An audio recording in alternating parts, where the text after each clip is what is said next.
তো welcome to the চ্যানেলে সকলকে স্বাগতম। তো এই ভিডিওতে আমরা দেখে নেব কৃষক বন্ধু এবং পিএম কিষানের নতুন আপডেট। কেন খরিফ মৌসুমের আর্থিক সহায়তা বিলম্বিত হচ্ছে, আর কৃষক বন্ধু কি বন্ধ হতে চলেছে, তো সকল কিছু থাকছে এই ভিডিওতে। তো নতুন হলে চ্যানেলটিকে সাবস্ক্রাইব করে পাশে থেকো আর সম্পূর্ণ ভিডিওটি দেখো। তো প্রথমে রয়েছে খরিফ মরশুমের আর্থিক সহায়তা কেন বিলম্বিত হচ্ছে। তো দেখো এখানটা মে জুন মাসের স্বাভাবিক পেমেন্ট কিন্তু স্থগিত আছে। কৃষক বন্ধু ও ভূমিহীন ক্ষেত মজুর প্রকল্পের টাকা এখনও অ্যাকাউন্টে কিন্তু আসেনি অনেকের, ঠিক আছে। তো এইদিকে দেখো চাষের খরচ মেটাতে কৃষকদের উদ্বেগ বাড়ছে। উন্নত মানের বীজ সার কেনায় বাধা, যা ফসলের উৎপাদনে কিন্তু প্রভাব ফেলবে। মূল কারণ কি? তথ্যের বিশাল ব্যবধান ও দুর্নীতি দমন। নথিভুক্ত উপভোক্তা কত রয়েছে? 1,14,00,000 কিন্তু প্রকল্পের নথি জমা পড়েছে। প্রকৃত কৃষক প্রায় কিন্তু 72 লক্ষ সর্বশেষ কৃষি জনগণনায় অনুযায়ী, কিন্তু 72 লক্ষ কৃষক। কিন্তু এখানটা আমরা দেখতে পাচ্ছি যে 1,14,00,000 দেখতে পাচ্ছি। তো সরকারি তথ্য এবং বাস্তবের এই বিশাল পার্থক্যের কারণে একটি জমির রেকর্ড দেখিয়ে একাধিক ব্যক্তির সুবিধা নেওয়ার অভিযোগ কিন্তু উঠেছে। তাই রাজ্য সরকার কি করেছে? রাজ্য জুড়ে শুরু হয়েছে কঠোর যাচাইকরণ প্রক্রিয়া। রাজ্য সরকার কিন্তু যাচাইকরণ প্রক্রিয়া কিন্তু শুরু করেছে, ভেরিফিকেশন। কঠোর যাচাইকরণ, কাদের নাম বাদ যাবে। তো দেখো বর্তমান উপভোক্তা তালিকা রয়েছে, অনেক রয়েছে। জমির রেকর্ড যাচাই হতে চলেছে। এক জমিতে একাধিক নাম যদি থাকে, একটি জমি দিয়েই অনেকে যদি পেয়ে থাকে, তাহলে কিন্তু বাতিল হতে পারে। নেক্সট, আধার ও ব্যাংক অ্যাকাউন্ট লিঙ্ক যদি না থাকে, কেওয়াইসি করা। নেক্সট, প্রকৃত কৃষক বনাম অকৃষক চিহ্নিতকরণ। তো এখানে যাচাইকরণ শেষে শুধুমাত্র নতুন স্বচ্ছ তালিকায় থাকা কৃষকরাই আগামী দিনে আর্থিক সুবিধা কিন্তু পাবেন। নেক্সট, কৃষক বন্ধু প্রকল্প কি স্থায়ীভাবে বন্ধ হয়ে যাচ্ছে? তো গুজব চলছে সমস্ত রাজ্যভিত্তিক প্রকল্প এখনই বন্ধ করে দেওয়া হচ্ছে। সরকারি যে নির্দেশ নোটিশ, সাময়িকভাবে পেমেন্ট স্থগিত রেখে স্বচ্ছতার সাথে পুনঃ মূল্যায়ন চলছে। কৃষি মন্ত্রীর ঘোষণা কি? প্রকল্প এখনই বন্ধ কিন্তু হচ্ছে না, শুধু স্থগিত আছে, বন্ধ আছে কিছু সময়ের জন্য। ভেরিফিকেশন পরে আবার টাকা দেওয়া শুরু হবে। তো রাজ্য সরকারের বছরে 8,000 কোটি টাকার আর্থিক চাপ কমাতে কৃষকদের পর্যায়ক্রমে কেন্দ্রীয় সরকারের পিএম কিষাণ প্রকল্পের আওতায় আনার সিদ্ধান্ত কিন্তু নেওয়া হয়েছে। তো যে কৃষক বন্ধু প্রকল্প আছে সেটাই কিন্তু ট্রান্সফার হবে পিএম কিষাণে। নেক্সট, নতুন আর্থিক কাঠামো, বছরে 9,000 টাকার সহায়তা। দেখো রাজ্য সরকারের অনুদান কত? 3,000 টাকা। পিএম কিষাণ কেন্দ্রীয় সরকারের 6,000। তো এই দুটো মিলেই কিন্তু এখানটা 9,000 টাকা মোট বার্ষিক সহায়তা কিন্তু পেতে চলেছে সকলে। তো প্রথম কিস্তিতে 3,000, দ্বিতীয় কিস্তিতে 3,000, আর 3 নম্বর কিস্তিতে 3,000। তো এইভাবে বছরে 3টি কিস্তিতে টাকা মোট 9,000 টাকা কিন্তু পাবে। তো বার্ষিক কাঠামো তুলনা, পুরনো কৃষক বন্ধু যেটা দেওয়া হতো বার্ষিক বরাদ্দ, কী দেওয়া হতো? সর্বোচ্চ 10,000 টাকা 1 একর বা বেশি জমি থাকলে, আর ন্যূনতম 4,000 টাকা দেওয়া হতো যাদের 1 একরের কম। নতুন পিএম কিষাণ যোগ রাজ্য দুটো মিলে সমস্ত যোগ্য কৃষকদের জন্যই কিন্তু 9,000 টাকা সরাসরি, কোনো ভাগ নেই যে বেশি থাকলে 10, কম থাকলে 4, সকলেই কিন্তু 9,000 টাকায় পাবে যোগ্য কৃষকরা। এবার দেখো তহবিলের উৎস, আগে ছিল দেখো কৃষক বন্ধু প্রকল্পে সম্পূর্ণ রাজ্য সরকারই দান প্রদান করতেন। নেক্সট, নতুন যে পিএম কিষাণ আর রাজ্য সরকারের যৌথ, সেখানে কেন্দ্র দিবে 6,000, রাজ্য সরকার থেকে পাবে 3,000, টোটাল এখানটা 9,000 টাকা কিন্তু পাবে। কিস্তির ধরন, আগে যদি কৃষক বন্ধুর দেখি, বছরে 2টি কিস্তি খরিফ শস্য আর রবি শস্যতে দেওয়া হতো। এবার বছরে কি 3টি কিস্তিতে দেওয়া হবে, 4 মাস অন্তর অন্তর 3,000 করে দেওয়া হবে।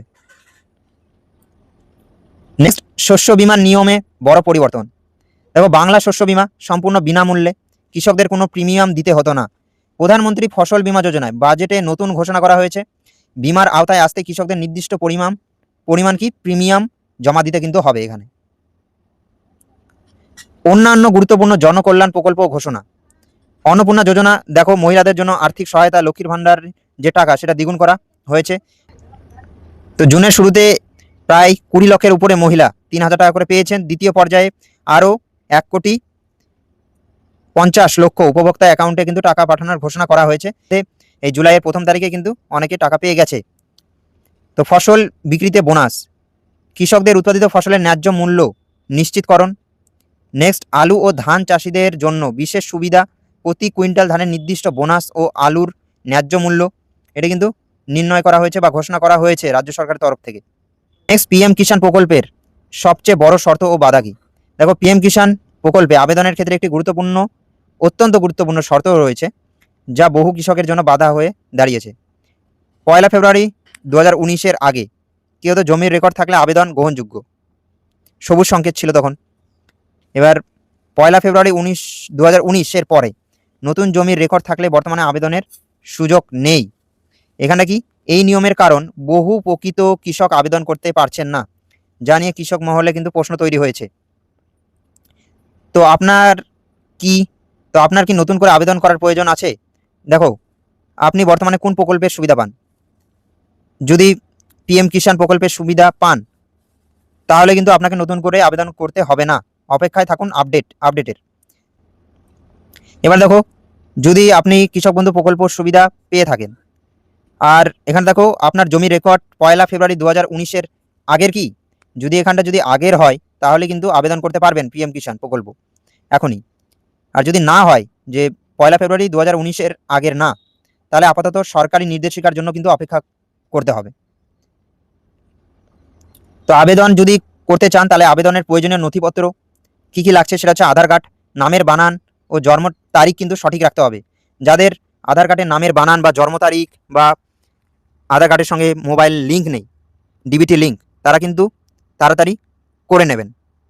নেক্সট, ব্যাংকের পাসবই, অ্যাকাউন্টে আধার লিঙ্কড হওয়া কিন্তু বাধ্যতামূলক। মোবাইল নাম্বার, আধার কার্ডের সাথে লিঙ্ক করা সক্রিয় মোবাইল নাম্বার, যেটা বললাম, আধার কার্ডের সঙ্গে মোবাইল নাম্বার কিন্তু যোগ করতেই হবে। নেক্সট, ভোটার কার্ড, পরিচয়ের প্রমাণপত্র, এটাও রাখতে হবে। জমির নথি, 1 ফেব্রুয়ারি 2019-এর আগের রেকর্ড যদি থাকে সেটা কিন্তু অবশ্যই, তাহলেই কিন্তু অ্যাপ্লাই করতে পারবে। যদি পরে হয়, 2019-এর পরে যদি রেকর্ড হয়, তাহলে কিন্তু পিএম কিষাণে আপাতত আবেদন করতে পারবে না। নেক্সট, কেওয়াইসি পোর্টালে সম্পূর্ণ থাকতে হবে, কিন্তু কেওয়াইসি কিন্তু করতে হবে, এটা সম্পূর্ণ থাকতে হবে। দেখো, কোথায় এবং কিভাবে আবেদন জমা দেবেন। যদি অফলাইন পদ্ধতিতে জমা দিতে চান, তাহলে জনকল্যাণ শিবির ও কৃষি দপ্তরে যোগাযোগ করতে হবে। রাজ্য জুড়ে অনুষ্ঠিত হচ্ছে জনকল্যাণ শিবির বা ব্লক কৃষি দপ্তরে সরাসরি ফর্ম দেওয়া যাচ্ছে। কিন্তু বর্তমানে জমা পড়া ফর্মগুলি যাচাই করে পোর্টালে নাম নথিভুক্ত করার কিন্তু কাজ চলছে। এবার যদি অনলাইনে করতে চান, তাহলে পিএম কিষাণ পোর্টালে সরাসরি অনলাইনের মাধ্যমে আবেদন করার কিন্তু সুযোগ রয়েছে। নিয়মাবলী সহজ করার চিন্তা ভাবনা চলছে, কিন্তু আরও যে ফর্ম রয়েছে তা আরও সহজ আপডেটেড ফর্ম আসতে পারে, কিন্তু এই ফর্মেও আবেদন হবে অনলাইনে। কোনো অনলাইনে ক্যাফে গিয়ে আবেদন করতে পারো বা দোকানে গিয়ে। আসন্ন সময়সূচি, কবে মিলবে আগামী কিস্তির টাকা। তো দেখো, 20 জুন হুগলির জনসভা থেকে প্রধানমন্ত্রী পিএম কিষাণ প্রকল্পের 23তম কিস্তির টাকা প্রকাশ করেছেন, 2000 টাকা করে। তো নতুন 3000 টাকার কিস্তি হিসেবে কিন্তু প্রত্যাশিত। সম্ভাব্য সময় যদি দেখি, বিগত বছরের ধারা অনুযায়ী আগামী অক্টোবর মাসের শেষের দিকে কৃষকদের অ্যাকাউন্টে কিন্তু টাকা জমা হতে পারে 24তম কিস্তির। তো সরকারিভাবে চূড়ান্ত তারিখ ঘোষণার অপেক্ষায়, এখনও চূড়ান্ত তারিখ ঘোষণা করা হয়নি। সদ্য আবেদনকারীদের নাম এই কিস্তির আগেই পোর্টালে তোলার কাজ চলছে। কিন্তু যারা যারা নতুন এর মধ্যে আবেদন করতে চান, তারা কিন্তু আবেদন করতে পারেন অক্টোবরের আগে, কারণ অক্টোবরেই কিন্তু টাকা দেওয়া শুরু হবে। এবার দেখো, 2026-এ কৃষি কল্যাণ রূপরেখা, একটি সমন্বিত ব্যবস্থা। তো রাজ্য সরকার আর এককভাবে কৃষক বন্ধু প্রকল্পের সম্পূর্ণ ব্যয়ভার বহন করছেন না, কিন্তু এর পরিবর্তে সরকার এখন একটি সমন্বয়কারী এবং যাচাইকারী ভূমিকা পালন করছে। তো এখানে দেখো, কেন্দ্রীয় তহবিল আর রাজ্য যাচাই অতিরিক্ত অনুদান, কেন্দ্র থেকে যেটা দেওয়া হবে 6000 আর রাজ্য থেকে দেওয়া হবে 3000, ঠিক আছে। এবং রাজ্য থেকে যাচাই প্রক্রিয়া কিন্তু চলবে, প্রকৃত কৃষকদের যাচাই ভেরিফিকেশন এগুলো কিন্তু চলবে, যাতে প্রকৃত কৃষকরা টাকা পান। তো এটা কিন্তু বীমা সুরক্ষার আওতায় রাজ্য সরকার কিন্তু তৎপর হয়ে লেগেছে কিন্তু। তো এখানে দেখো, স্বচ্ছতা, কঠোর ফিল্টারিংয়ের মাধ্যমে ভুয়ো উপভোক্তা বাতিল কাজ চলছে। কেন্দ্র রাজ্য সমন্বয়, যেটা বললাম যে পিএম কিষাণের কেন্দ্র থেকে 6000 আর রাজ্যের অনুদান 3000 মিলিয়ে 9000 টাকা যে শক্তিশালী কেন্দ্রীয় রাজ্য পাইপলাইন, সেটা তৈরি হতে চলেছে। নেক্সট, দায়বদ্ধতা, বিনামূল্যে বিমার বদলে প্রিমিয়াম ভিত্তিক ফসল বীমা যোজনায় উত্তরণ, এগুলো কিন্তু চালু হবে আস্তে আস্তে, আমরা দেখতে পেতে চলেছি। তো সাময়িক দেরির সম্মুখীন হলেও এই নতুন কাঠামো দীর্ঘমেয়াদে শুধুমাত্র প্রকৃত কৃষকদের জন্য একটি নিরাপদ ও বৃহত্তর আর্থিক সুরক্ষা বলয় তৈরি করবে। তো আশা করি এসব তাড়াতাড়ি সমাধান হবে, কাজ চলছে। আর নতুন হলে চ্যানেলটিকে সাবস্ক্রাইব করে পাশে থেকো, নতুন নতুন আপডেট খবর আসতে থাকবে। তো এই ছিল আজকের আপডেট ভিডিও। তো থ্যাংক ইউ ফর ওয়াচিং, দেখা হচ্ছে নেক্সট ভিডিওতে। Thank you.